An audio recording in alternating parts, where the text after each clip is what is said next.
Hola, hoy estudiaremos un pequeño esquema acerca de los balances de materia. En primer lugar, definiremos el balance y sus distintas tipologías. A continuación, obtendremos la ecuación general de balance, así como las de las distintas tipologías. Y por último, estudiaremos la estrategia para resolución de balances. Los balances de materia son una herramienta que se emplean frecuentemente para resolución de sistemas incluidos en procesos de la industria química. A partir de una serie de pasos sencillos y estructurados, se conseguirá caracterizar el sistema objeto de estudio teniendo controlado los compuestos que entran y salen y en qué cantidad y medida lo hacen. Dentro de la tipología del balance de materia hay que distinguir dos grandes grupos.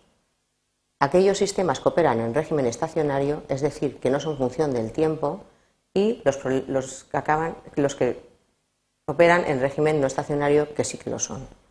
Nos centraremos en el primero de los grupos. Para este grupo estudiaremos sistemas con reacción química y sistemas sin reacción química.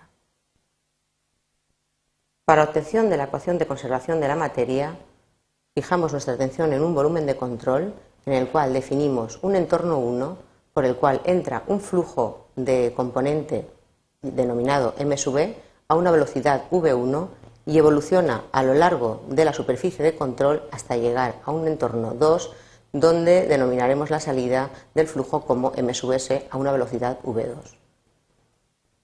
La aplicación en este volumen de control de la ecuación de conservación de propiedad, específicamente la propiedad de materia, obtendríamos una ecuación suponiendo que la superficie envolvente del volumen de control es impermeable de este tipo. En esta ecuación se distinguen tres términos. Un primer término o acumulación que expresa la evolución o la variación de la masa total en el sistema en función del tiempo. Un segundo término que sería la entrada y salida del sistema de flujos de propiedad. Y por último, un término que sería la generación, donde se contemplaría la aparición o desaparición de un compuesto I debido a reacciones químicas. Volviendo sobre la ecuación práctica del balance, vemos que hay una variación de la masa en función del tiempo, por lo tanto esta sería la ecuación del balance no estacionario, y puesto que hemos dicho que estudiaríamos en estado estacionario, el término primero, acumulación, lo haremos cero. Por lo tanto, nuestro sistema se quedaría reflejado de esa manera en base molar. La suma de los flujos de salida del sistema menos la suma de los flujos de entrada al sistema será igual a la generación de los I componentes dentro de ese volumen de control. Si este balance lo establecemos en base básica, debido a la ecuación de conservación de materia, toda la masa que sale del sistema tiene que ser igual a la masa que entra del mismo, simplificando bastante este tipo de ecuación. Haciendo uso de esta misma ecuación, nos basaremos para definir lo que sería también el balance de componente, donde se expresa como la contribución de cada uno de los I componentes que forman el sistema al flujo total, o bien de entrada o bien de salida. Veamos un ejemplo. Tenemos una corriente de entrada que entra a un sistema y a la vez se establecen dos salidas, la salida 1 y la salida 2. Como trabajamos en el régimen estacionario, las tres corrientes serán independientes del tiempo.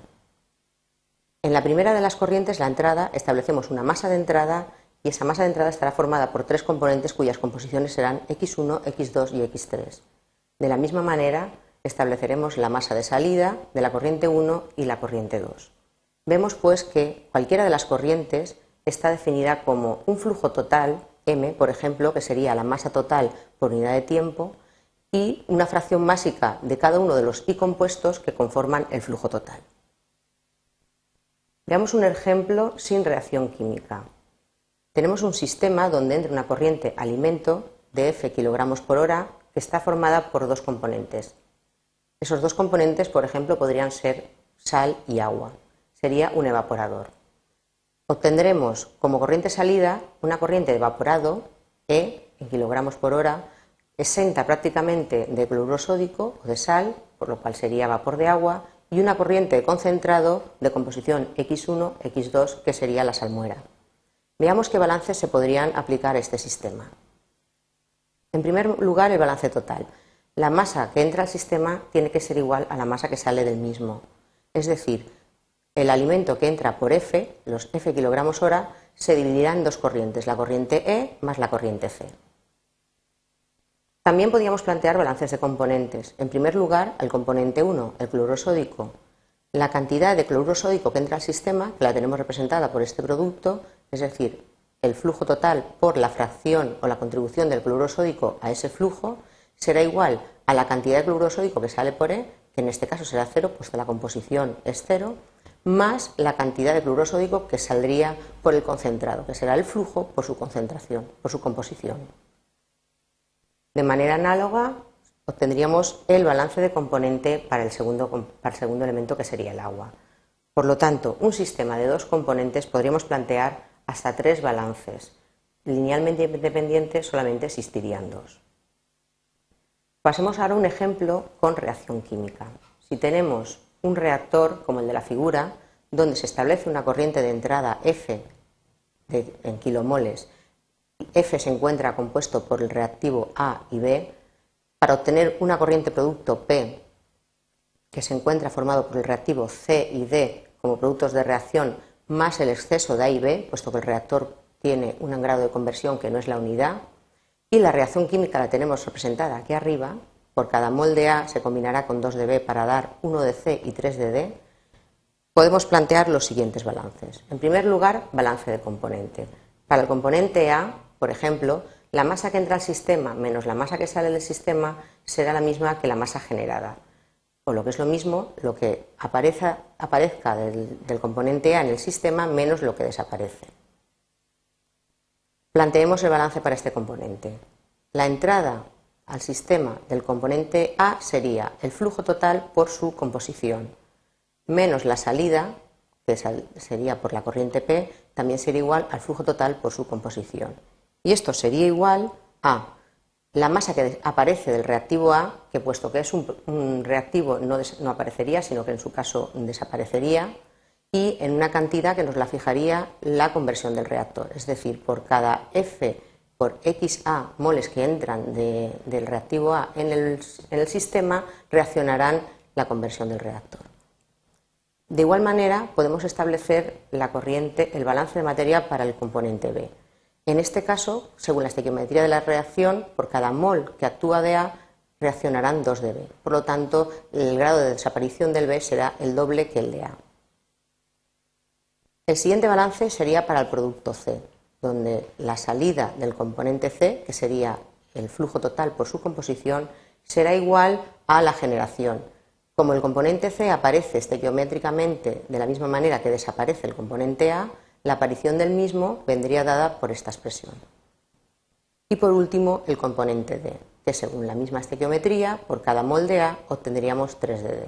Por lo tanto, el balance quedaría como la masa que sale del componente D por la corriente de salida sería igual a 3 veces la reactividad del componente A. Esto haría un total de 4 ecuaciones, es decir, una por cada uno de los componentes. Una vez visto qué tipo de balances se pueden plantear en cada uno de los sistemas, vamos a establecer unas estrategias sencillas para la resolución de los mismos. En primer lugar, sería interesante seleccionar las ecuaciones de manera adecuada. Es decir, estas ecuaciones tienen que tener una única solución y además que sea coherente. Tienen que ser linealmente independientes. Por otro lado, la selección de los volúmenes de control es muy importante. Definimos primero nudo como el lugar donde se convergen o divergen diferentes corrientes y tendremos que tener en cuenta que el número de volúmenes de control debe de ser igual al número de nudos, que estos nudos o estos volúmenes de control deben de cortar a todas las corrientes que queramos calcular y, por último, a la hora de aplicar balances de energía no tienen por qué coincidir los volúmenes de control. De igual manera, es muy importante la selección de la base del tiempo, que sea la misma en todas las corrientes, así como la base másica. Bien, haciendo un resumen, en el estudio de los sistemas de balance de materia, los pasos a seguir serán, en primer lugar, definir las variables que intervienen en el sistema o los sistemas problema. Segundo, seleccionar de manera adecuada los volúmenes de control y plantear los balances en los mismos. Y por último, resolver los sistemas de ecuaciones y que se obtenga una solución única y coherente. Bueno, eso es todo.